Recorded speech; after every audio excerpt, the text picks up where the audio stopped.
Voy a hacer una breve introducción de la profesora Sarikakis, intentaré ser breve, ya vamos con un poco de retraso. Después la profesora hará su intervención, su ponencia e intentaremos tener unos pocos minutos al final para las preguntas de la sala. La profesora Katharine Sarikakis es catedrática y profesora de la Universidad de Viena desde 2011. Allí es vicedirectora del programa de doctorado de la Facultad de Ciencias Sociales. Previamente desarrolló su carrera académica profesional en el Reino Unido, concretamente la University of Leeds, durante 12 años. Es especialista en el estudio de los procesos políticos y de las dimensiones económico-políticas de los medios de comunicación y de su gobernanza. Su trabajo profundiza en el fenómeno del empoderamiento ciudadano como factor inherente a las políticas públicas. En este sentido, actualmente está trabajando en un monográfico de investigación donde está explorando los elementos de control sobre la ciudadanía a través de la vigilancia comercial y política, así como las políticas culturales y comunicativas a través del copyright, del empleo y de la propiedad. Los resultados de este trabajo monográfico se publicarán en el libro Communication and Control de la editorial Palgrave Macmillan.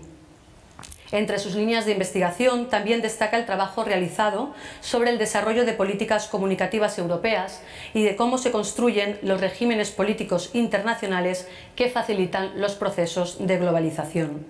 Sus estudios prestan atención a la micropolítica de la ciudadanía, sus nociones cambiantes y las configuraciones de lo cotidiano, con especial atención al ejercicio orgánico de la ciudadanía y a la búsqueda de la justicia social.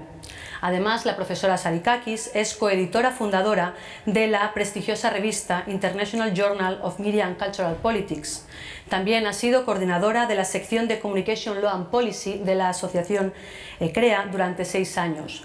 Es miembro reelecto del Executive Board de esta misma asociación, así como miembro de la Asociación Internacional IAMCR. La ponencia que hoy viene a presentarnos se titula Medios públicos en Europa, diversidad de modelo y retos comunes del servicio público para los ciudadanos. Me ha pedido y os pido también que seamos activos en redes y que tuiteemos. Os recuerdo el hashtag Twitter el hashtag Comblog 2015 y le doy la palabra después de volver a agradecer a la profesora Sarikakis que haya venido. Thank you very much and it's your audience. Thank you so much. Thank you. So, bom dia. Estic molt contenta de estar así. Muchas gracias por convidarme. Buenos días, estoy muy contenta de estar aquí. Es un honor poder estar hoy aquí. Muchas gracias por la invitación. I hope I did not kill 2 languages at once. Thank you for the invitation and good morning in Greek, in English, kalimera. Ευχαριστώ πολύ για την πρόσκληση. It is indeed the case, I think I should stand here. It is indeed the case that we are European citizens. So the topic of the conference, Media of Proximity in Europe, is particularly important, especially looking at this hall today, this lecture theatre. I can see so many young people, and Europe is their natural habitat. I am speaking today as, of course, as an academic, but at the same time, let me stand here. But at the same time, as a citizen, a European citizen, a Greek and British national, and someone who lives in a third country other than that of her citizenship or place of birth, for example. And I'm also speaking here today as a former media practitioner, and I'm going to add this with caution as a reluctant activist.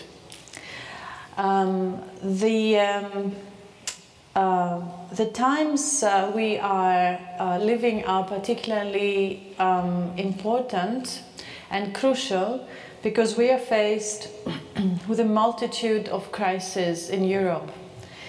And one of those are is the question of what happens to our public communicative spaces, what happens to our public spaces, whether these are the media, whether these are our squares, for example.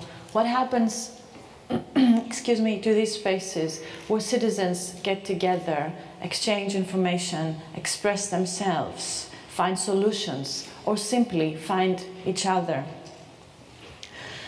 The core topic, the core concept of this my talk today is the idea and ideal of public service.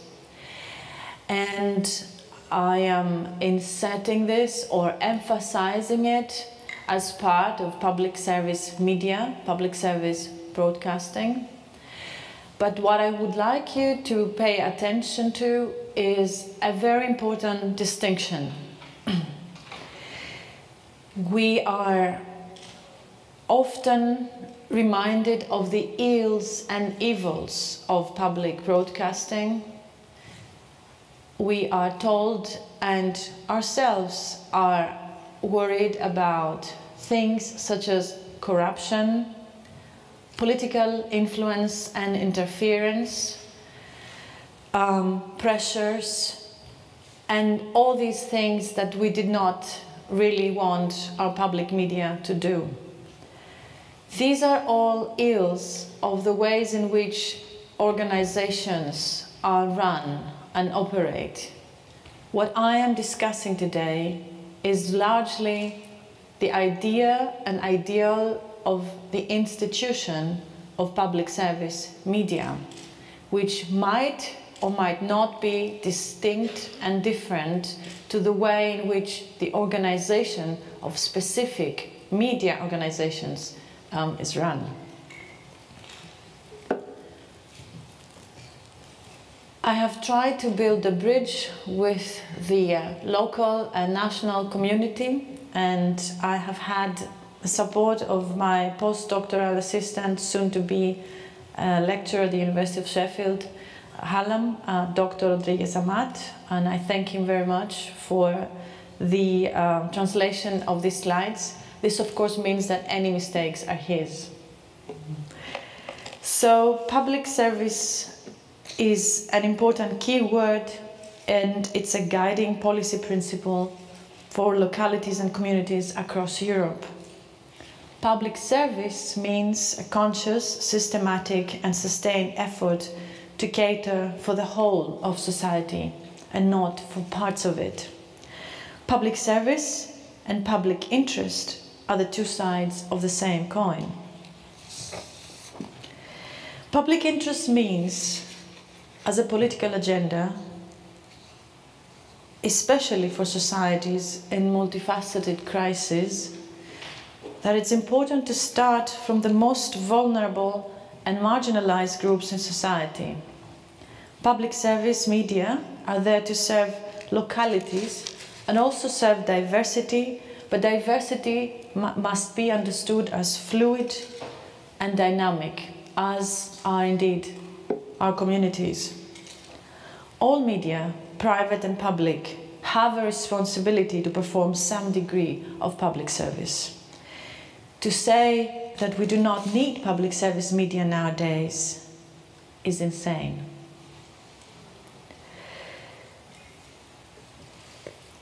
Public service in our public service media means a few things. In the long run, historically, public service media have been invested in by public resources, by public money and public policies. And the role is to fulfill more functions than simply broadcasting. Of course, broadcasting is a major function, a core function. We have to remind ourselves that public media are important organizations that run orchestras, chorus, the archives of a nation or of a locality. And running the archives, sustaining the archives, means keeping the history of a nation, for example. The role is to present the culture, the language, but also knowledge that is circulated, generated from the locals from the local area where they operate to the global world. For example, a very simple example is the world service of many public service media that caters for diasporas. Their role is to interact directly with localities and communities, to listen to the pulse of the local society and give voice to its many constituents. Their role is to invest in new and independent productions in the audiovisual industry, for example, and therefore to contribute to content generation and content circulation and, of course, the market of audiovisual products.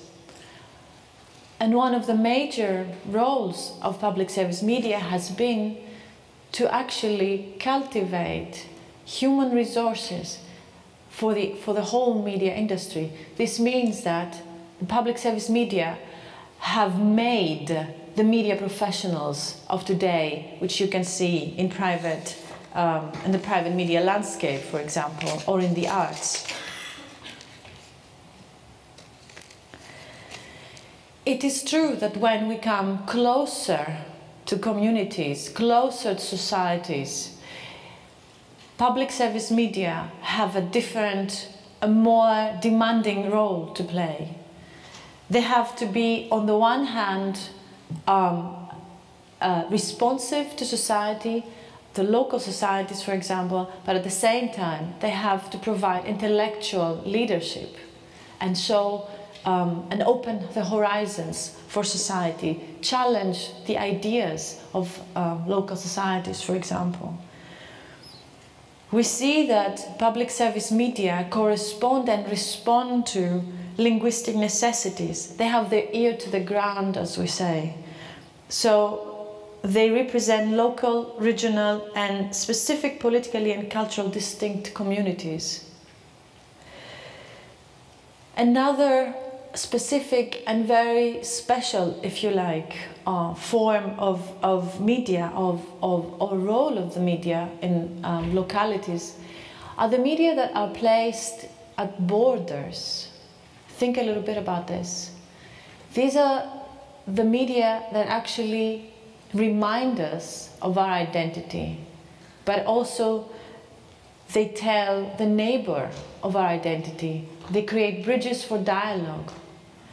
Think a little bit about the outer borders of Europe, or even the borders between regions, for example, here in Spain.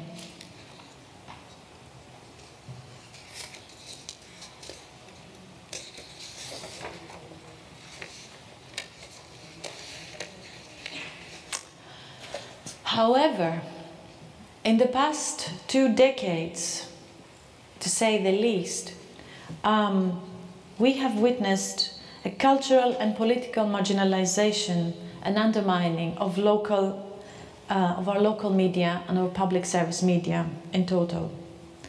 We can see these tendencies through 5 characteristics, if you like.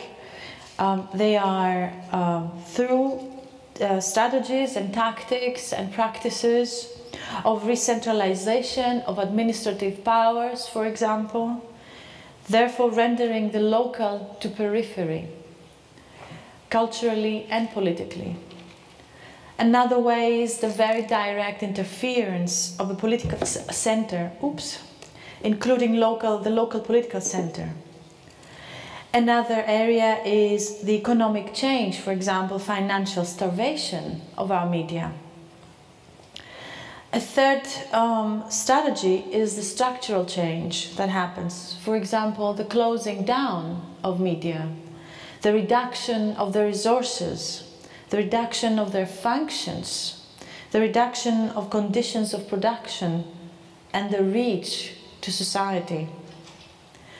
And another strategy has been policy reforms that cement these changes and which affect the governance of public service media by allowing interference, for example, through the lack of peer committees, through the lack of transparency or mechanisms of social control.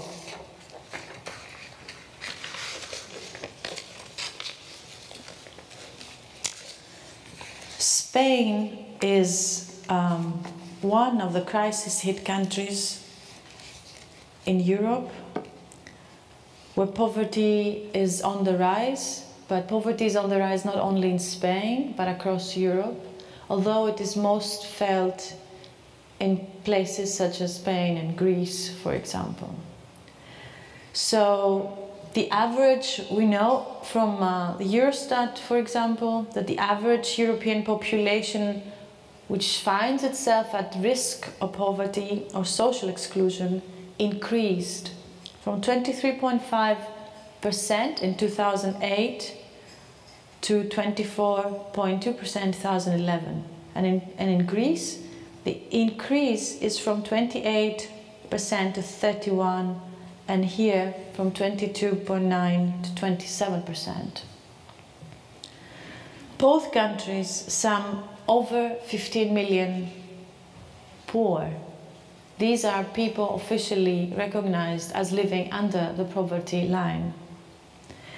12.5 million in Spain, almost 3.5 million in Greece. And in the last 4 years, suicide rates have increased in Greece by up to 45%. And many other things are happening and causing a lot of reactions from the financial, for example, sector, but also the political. One of the unwritten rules in Greece, for example, has been to not report on suicides as cause of the crisis, and the private media have obliged to that. Let's see what else is happening during the crisis.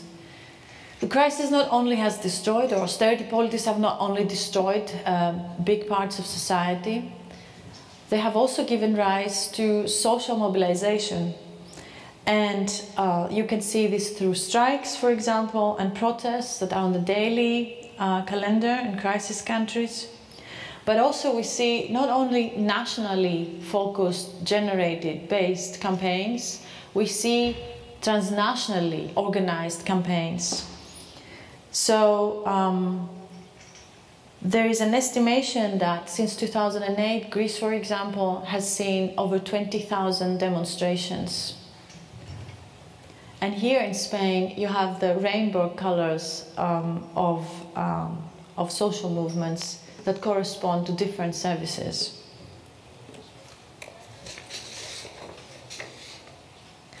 What are the current challenges, therefore, of public service media in a context of crisis such as this, where on the one hand, the social fabric of society is being destroyed, but where on the other hand, social constituencies find each other, they come together, citizens come together. Some of the main characteristics, looking across Europe, not simply Spain or only Greece, that are taking place and they're challenging our public service media, are listed here. We observe budget reduction in the Netherlands, Greece, Spain, UK, Hungary, Germany, Ireland, Portugal, Belgium, Serbia, Romania. We observe the closing down of channels and functions of public service media in Spain, Greece, also Germany, UK, Portugal, Hungary. We observe the transfer of cultural production, that means profitable content, to private media through various mechanisms in Portugal, the UK, Netherlands, Belgium, Ireland, and effectively also in Greece. We observe the partial ownership of previously public service media held archives in Belgium, in Portugal.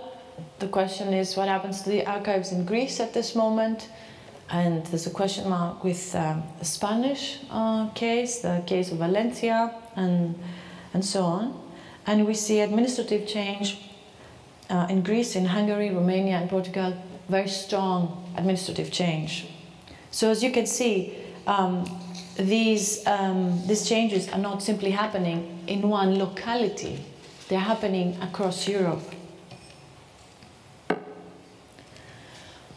There are two ways to deal with the crisis and the role of public service media and the challenges they face anyway, from technology, from the market, from changing demands of society and citizens. And we let aside government pressures, for example. And one is to respond and support public service media, for example, or not. And the other way is to do nothing. And doing nothing has been also a strategy for a long time, and it also leads to interference. I'm listing 3 effects of doing nothing. Non-policy is policy making. One is the maintenance of status quo. That means that unresolved problems remain unresolved. It means that inaction leaves public service media behind other media in times of rapid change. And it means that it also damages public service media's credibility in society as a modern, that is, as a relevant institution.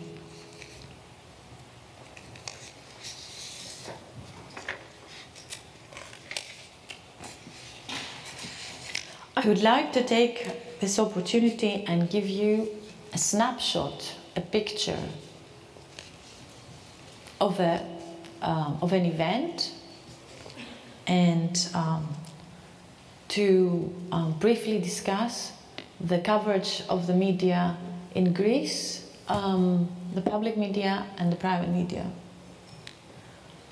So, the murder of hip-hop artist and activist Petros Physsas by neo-Nazis in Athens on September 18, 2013, caused shock and broad outrage, gave rise to waves of general strikes across Greece, anti-fascist demonstrations in major cities on a daily basis, and public pressure under which the coalition government had to take action against the neo-Nazi party of Golden Dawn.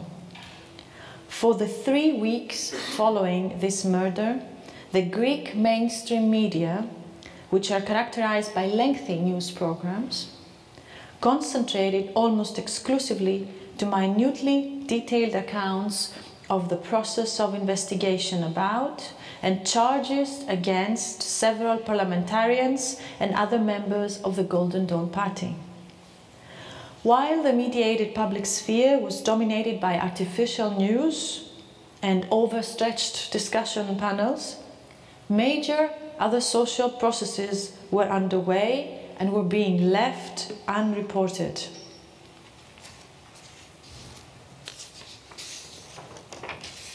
Some of them include the government's decision to lay off of 1,300 administrative staff in higher education institutions, resulting in the collapse of tertiary education, the collapse of Greek universities.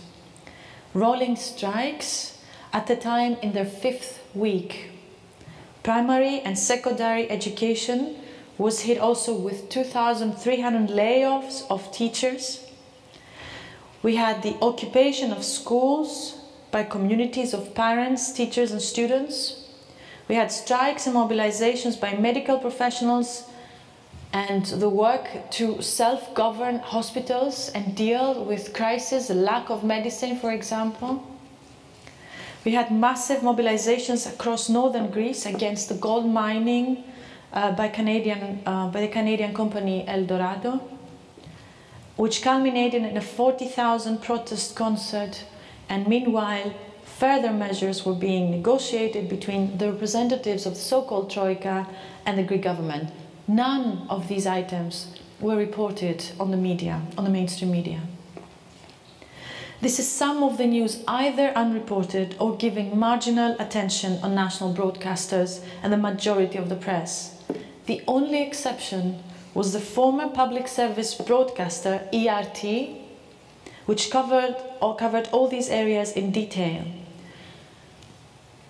Mind you, the ERT had already been shut down on the 11th of June 2013 by a government decree and has operated ever since under an Occupy type of mobilization in a self-governance mode with about 500 professionals in Athens and former ERT workers in the regions.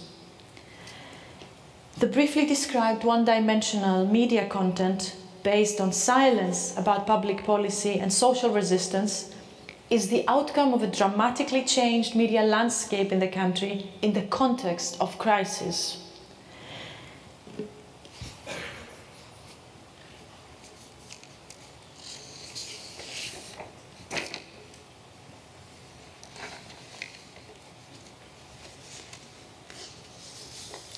This picture is from the ERT3, which is based in Thessaloniki, which is where the news programs were produced, have been produced, are still being produced since November 2013, after riot police raided the headquarters of the Greek public service broadcaster in Athens.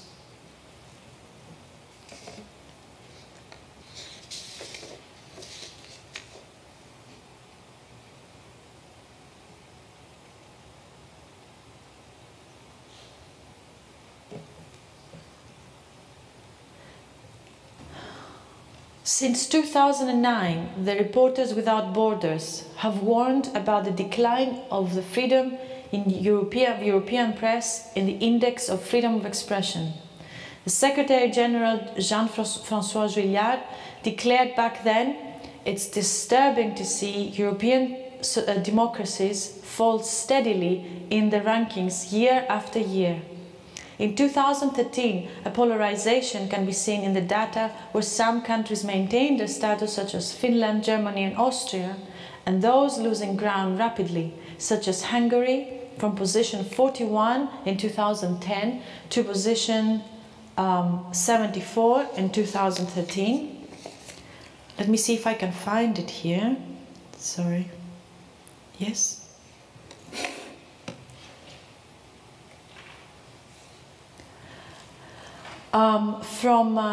In Greece, from position 65 in 2011 to position 83 in 2013. Italy, in position from 75, rising up slightly to 69. And even France ranked 43 and 35 respectively. Spain held the position 39, 36 and 35th in 2014.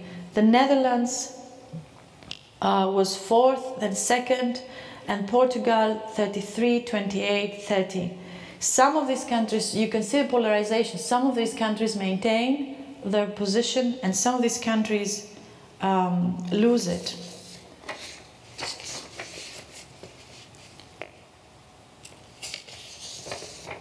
What are the factors for these changes and this dramatic fall in the index of freedom of expression? They are a combination of legal reforms that take place gradually and drastic changes in the law, but also they are the outcome of changing political economic conditions of the media, as well as informal forms of governance and the role of networks of interests.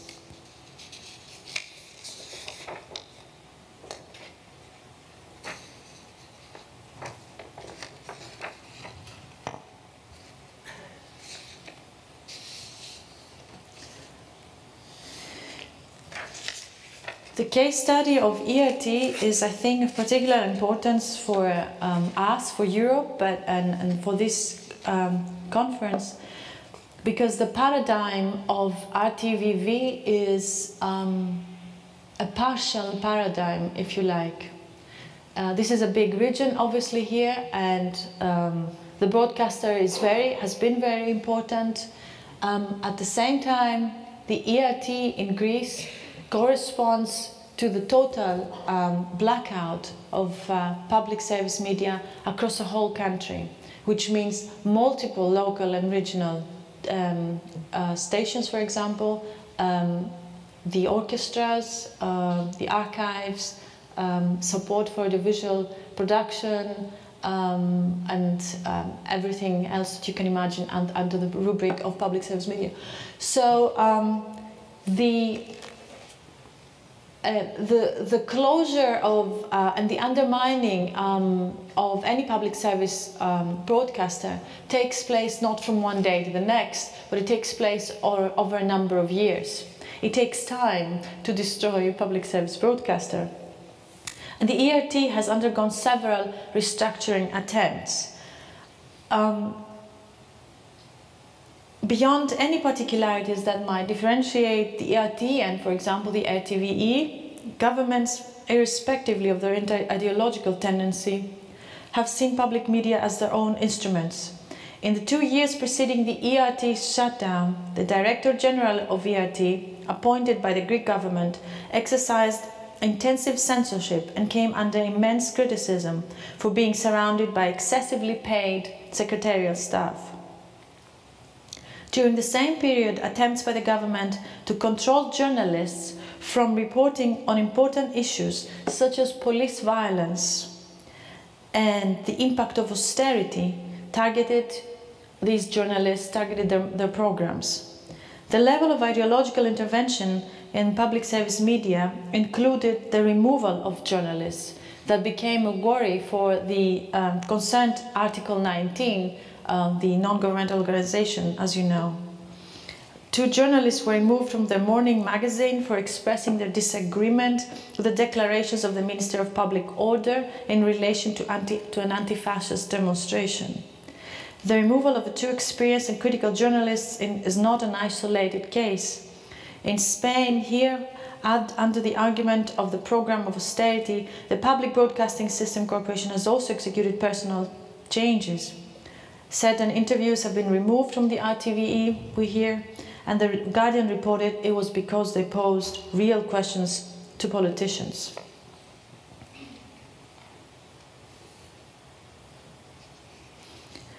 The decision to close down the ERT in Greece was announced by Simos Kedikoglou, himself a previous ERT employee, who cited the chronic corruption and mismanagement of the corporation. Although, a month earlier, this same person said in several instances, had denied in several instances that ERT was about to be shut down, including in interviews as recently as May 15 and 19th on his own website. And I remind you, the ERT was closed down the 11th of June at 11 o'clock in the night.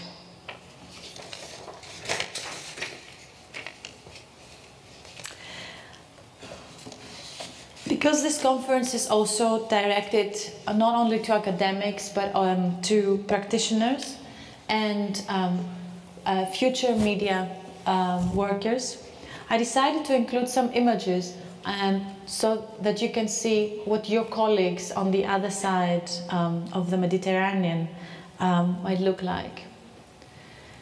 Ever since the closure of the ERT in June 2013, I decided that as an academic and a Greek national, I could not simply turn my eyes away from the situation, and I decided to document this process. It started in the beginning with simple interviews, still in Athens, when I was trying to understand what were the reactions of media professionals and society who actually went out in the streets in support of ERT. These interviews, however, turned into a whole process of videography. So I took the camera, a professional camera, like the ones you're being trained with, some of you are being trained with and some of you work with, and decided to follow through and follow the people who still broadcast and produce program for Greek society. So these are some of the people who are doing this. Their roles have changed significantly from designers They became journalists, they became editors, chief editors, they became presenters and news anchor people. And after November 2013, where, as I said, the riot police raided the headquarters of ERT in Athens, the televisual program is now exclusively produced in Thessaloniki, the second largest city in Greece. This is the building of ERT in Thessaloniki at the top. On the bottom left, you will see a meeting. This is a meeting of civil society groups that takes place now in the building of the ERT. The ERT has become a core point of reference for not only the local society, for the northern Greece as well. And on the right-hand side, you see a photograph from a program currently produced by the so-called replacement of ERT, which is clearly a state broadcaster, the NERIT broadcaster, which is directly controlled by the Ministry of Finance, using archives of the public service broadcaster ERT. Here, more pictures show the transformation of the former state broadcaster ERT to a truly public service media. This is the World Day Against Fascism, for example, celebrated outside the building of ERT in Thessaloniki. These are all my photographs as I was, I've been documenting this transformation of the institution into a different institution that actually is in dialogue with society. And on the right-hand side, this is a continuation of another event. And here you see one of the public anti-gold campaigns in northern Greece. It has gathered really momentum. Naomi Klein talks about it in her latest book about the environment. She refers to this campaign and this case in northern Greece. And you can see here that the broadcasting is live by the ERT, and ERT employees themselves address the people.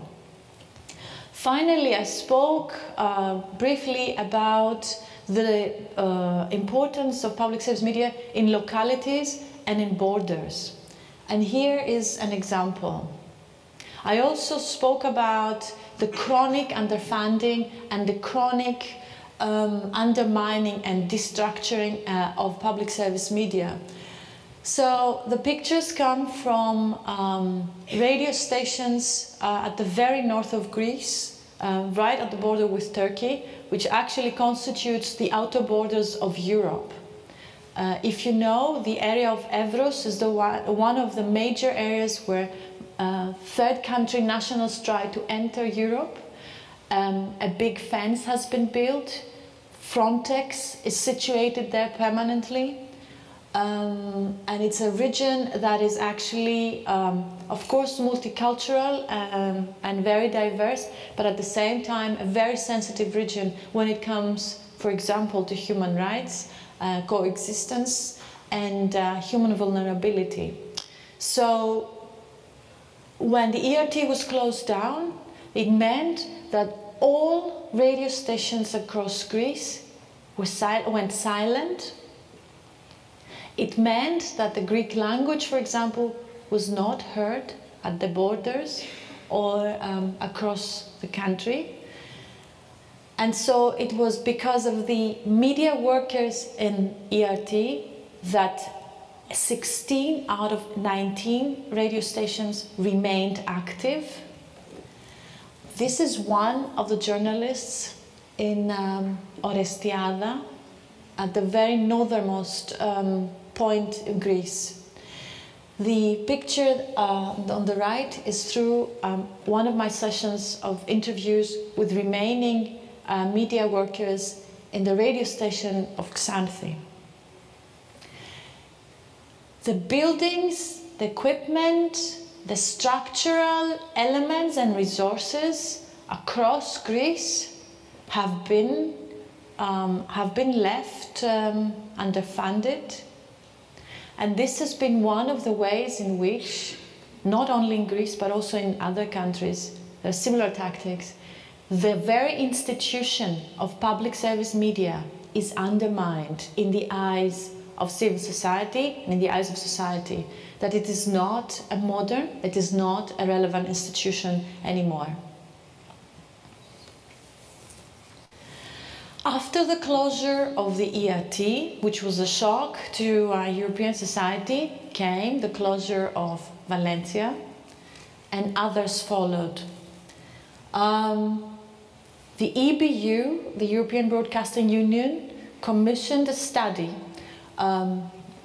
with colleagues Berka and Tretter. Tretter is situated at the University of Vienna, to investigate and give the legal opinion about the position of public service media in respect to the Article 10 of the Convention of European Convention on Human Rights.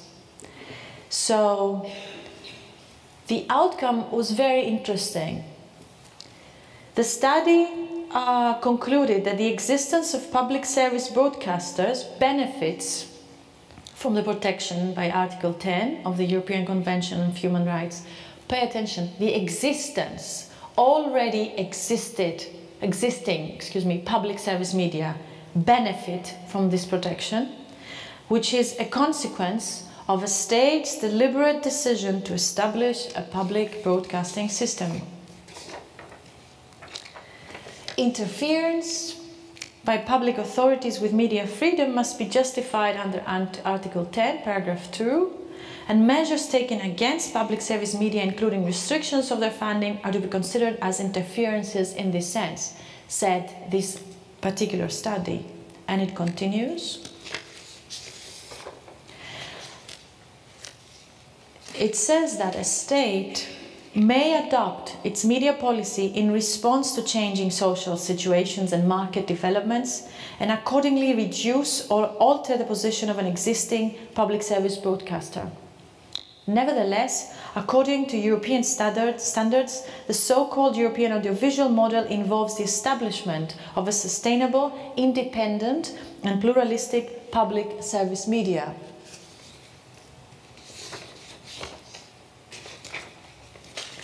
The study continues.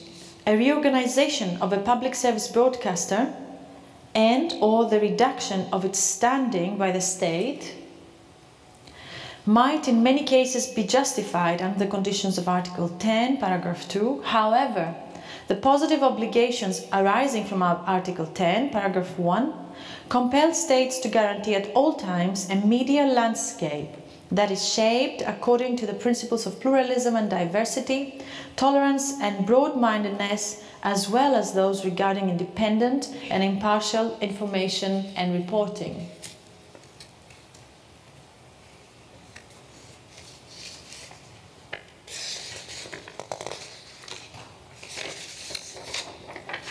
The study continues. Nevertheless, it says, Article 10 says more about the status of public service media than merely that a state may decide to establish a public service media broadcasting system or not. It gives existing public service media legal protection against state actions that are arbitrary or disproportionate relative to legitimate aims that a state may pursue, and obliges the state to re-establish a media system that meets the general requirements of Article 10 of the European Convention. This is a very important study because it actually also says that Article 10 does not cover any broadcaster that is not already existing. It does not oblige a state to set up a public service broadcaster. So therefore, for us, it's important to consider the implications of all these closed channels or TV stations or closed or shut down media. What does this mean for a state? Will the state support the reopening, for example? If something is lost, can we regain it? What is the opportunity cost of a society without public service media? Very briefly, as a list, we lose our intellectual capital that has been built through years of investment and high amounts of public resources. The long-term investment is lost. Our national identity, our European identity. And also, one of the things that public service media do is to hold high standards of employment, and therefore the standards of labor and other content programming standards are diminished. I would like to finish with a positive note. In this conference, we will hear about a proposal for a new form of governance of public service media. I think it is possible through the detailed and painstakingly detailed study of ERT to think about public service media as something that can be done truly in order to fulfill the public service in the public interest. ERT can serve as an example. It has been a living example for over 22 months of continuous programming and news production. They have been doing it themselves. It's based in Thessaloniki, working, as I said, with 16 out of 19 radio stations, plus those based in Athens.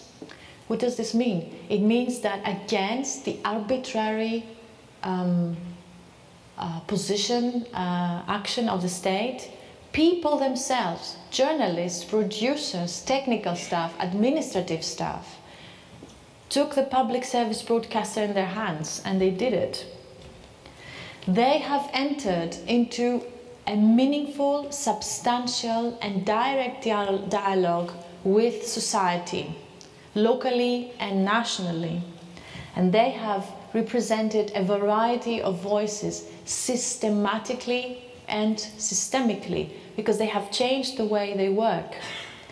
ERT can be useful as a model for future public service media, because it has proven that a great degree of non-hierarchical, consensus-based decision-making is possible. And it has proven that rotation of roles, for example, acquisition of expertise and new skills, and the opening up to society contribute to proper independence from both market forces and political powers.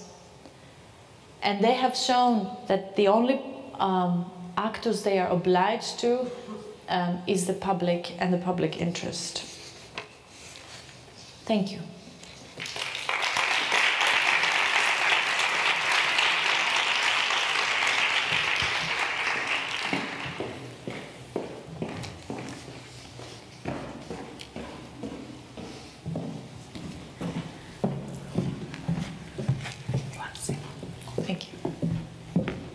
Thank you so much, Professor Sarikakis, for your conference. Thank you for the attention. You have given us a perfect context, I think, to understand the European situation and the European context, and we really appreciate the details that you gave us to understand better one situation where we are very close to, which is the ERT situation, what they live there, the colleagues that they were there, and how they are fighting to maintain the service, the information and the public service, even without the support from the government. So thank you very much. Ahora tenemos un poco tiempo, pero tenemos algo de tiempo para que se puedan establecer algunas preguntas en la sala. Creo que tenemos un micrófono ahí. Así que abrimos un turno de intervenciones.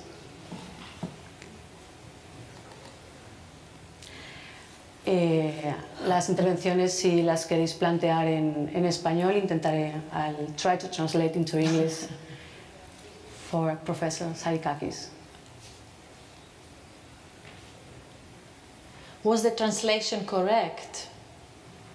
Yeah, it was right. Yeah. Okay. Good. ¿Alguna pregunta?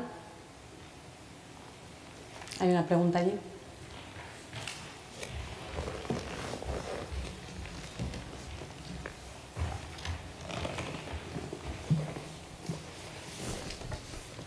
Hola, soy Carla Llorens, de la Universidad Autónoma de Barcelona.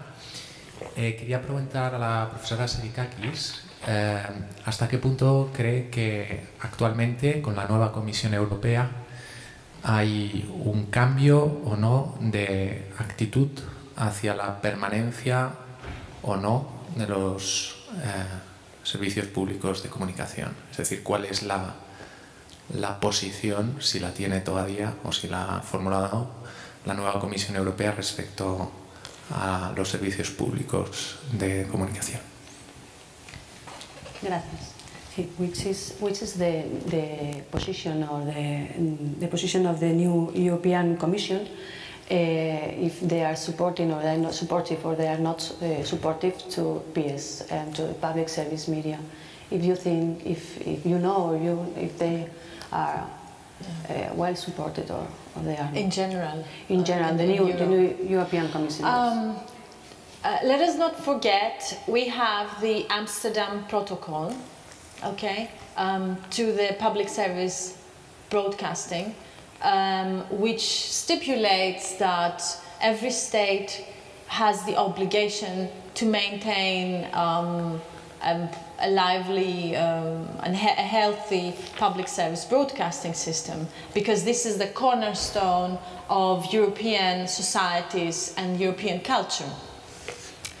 So in that respect, the European Commission has an instrument to really support public service media, and in the case of ERT, however, its position has been that they have no jurisdiction over what happened to the closure of a full closure, of a whole public service broadcaster.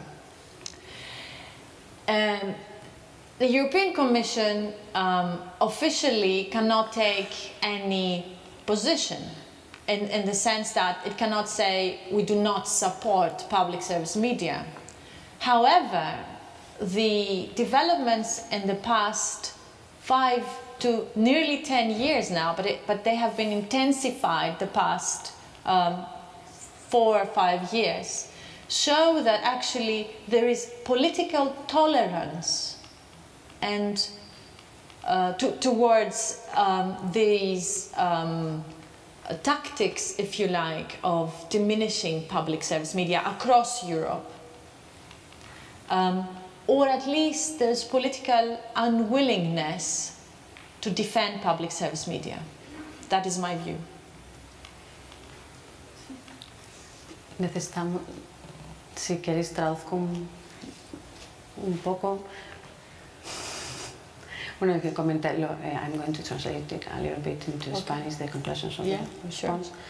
Sí que a pesar del protocolo de Ámsterdam y del aparente soporte y apoyo que la Comisión Europea sí que tiene que mostrar y muestra, lo cierto es que en ejemplos como la televisión griega, la ERT, no alegaron que no tenían jurisprudencia y por lo tanto no intervinieron, y de esa forma también se observa cierto debilitamiento en la protección del servicio público en Europa, aunque se considera que es un elemento integrador de la identidad europea. ¿Alguna pregunta más? Ahí.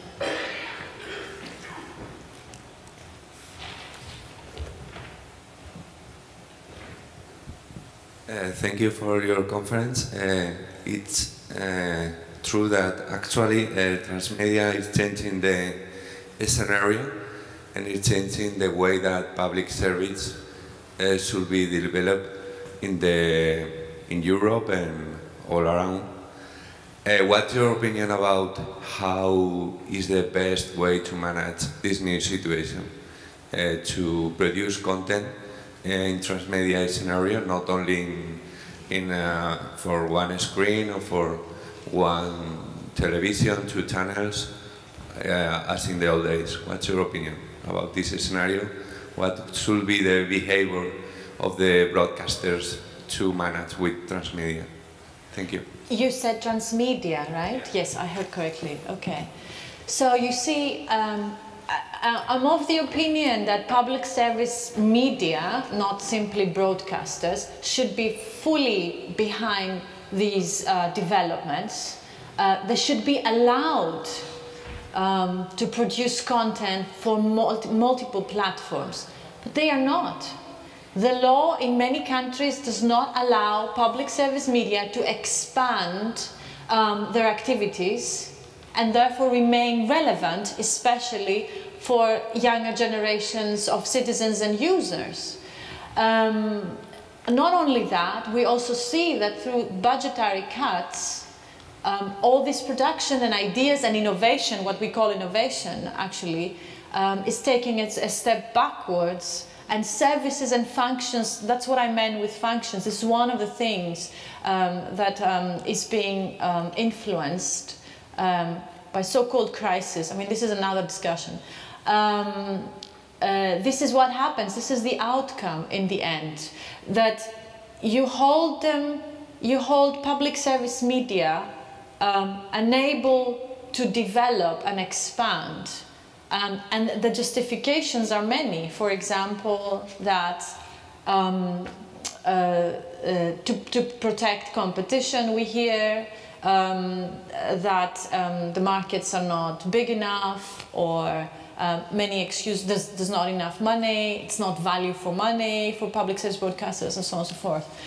What I have seen, I like the idea that you raised the issue of content, because what is happening, this is my impression through my interviews across about 5 or 6 countries with public service broadcasting workers and representatives.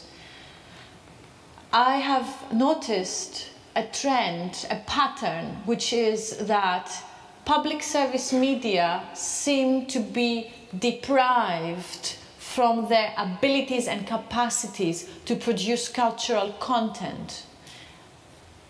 So private media are only too happy to take on, of course, the production of cultural content.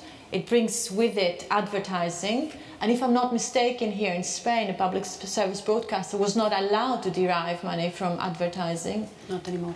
Exactly. In times of crisis. But this was really, these decisions, one has to ask, what are they made for? So the advertising pie is small, or smaller. The production of cultural content moves steadily in various and varying degrees to private sector, and public service media are left with the production of news, because news is expensive. Proper news production is expensive. This is one of the trends I have seen across many countries. So.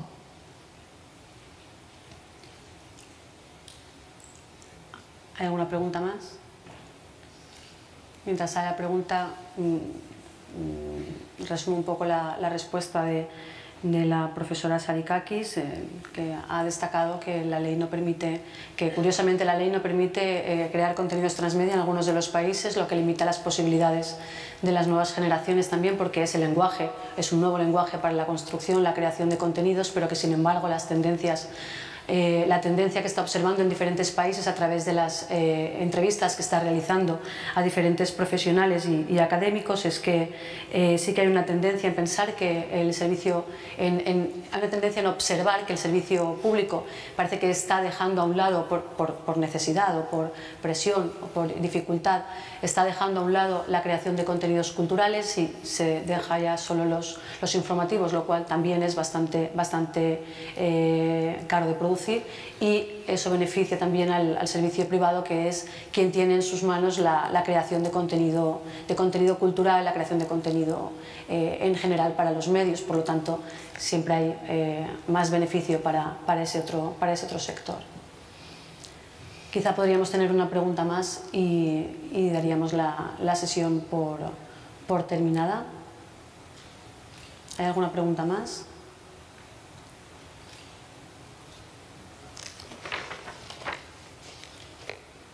I think one of the important things that we need to bear in mind, and I think there's a difference here between the Valencia paradigm and the ERT paradigm, is the degree of legitimacy that broadcasters have in society.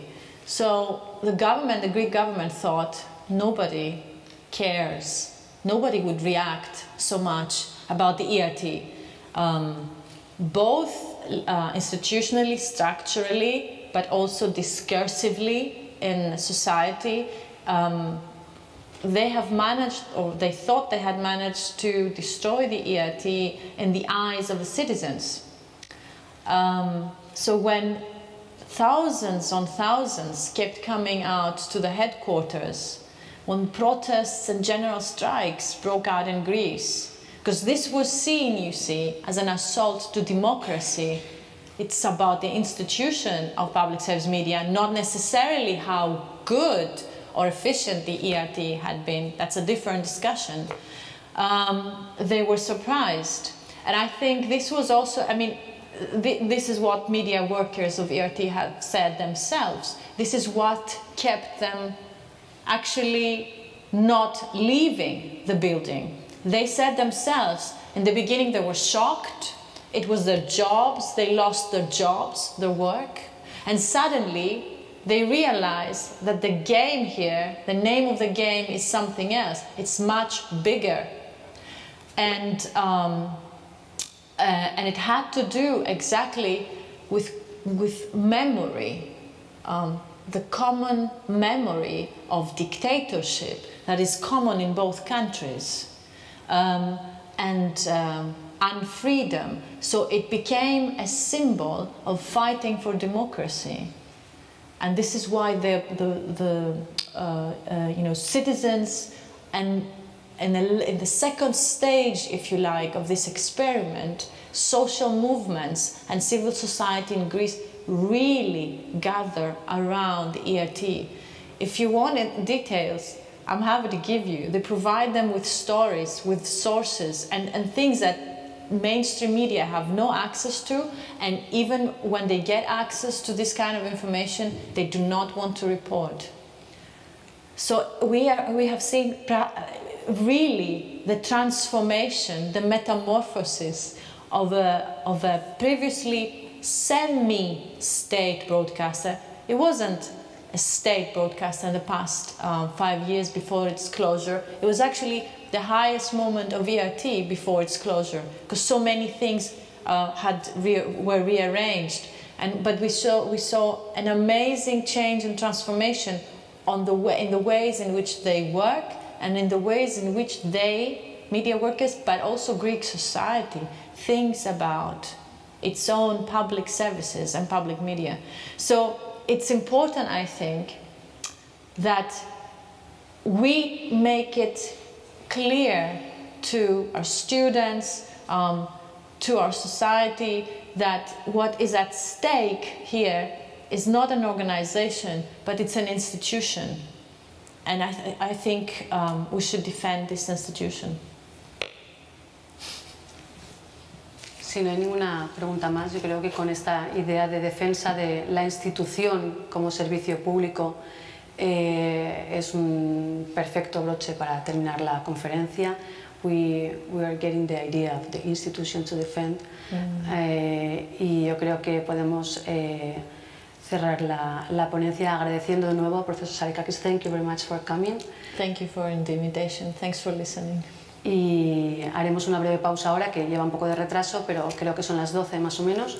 Pues nos vemos a las 12:20 y recuperamos un poquito, recuperamos esos 10 minutos que podamos. Muchas gracias. Thank you very much.